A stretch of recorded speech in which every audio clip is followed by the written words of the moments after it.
Trucks are often used by most companies for transporting their goods either to consumers or to other retailers. They're also used by private renters for things such as moving houses. There are occasions where a bridge may be lower than the driver expects. What happens next? Well, let's take a look, shall we? Number 5. USA. This famous bridge, known as the 11-foot-8 bridge, is a well-known hotspot for truck crashes, so much so that a camera is permanently stationed here. Number 4. USA. In this clip, we can see a truck driver who doesn't realize his tipper trailer is raised. Asia. This isn't a bridge, so consider this a bonus clip.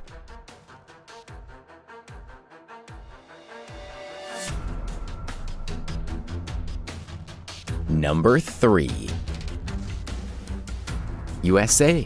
This driver decides a solid concrete bridge is a better option with his tipper. Number 2. Asia. This driver is carrying a heavy load across this bridge. He takes it slow and steady. Maybe the fast and loose approach would have been better. Number 1. USA. This narrow bridge is also known to cause many insurance claims. The damage it does to these trucks is immense.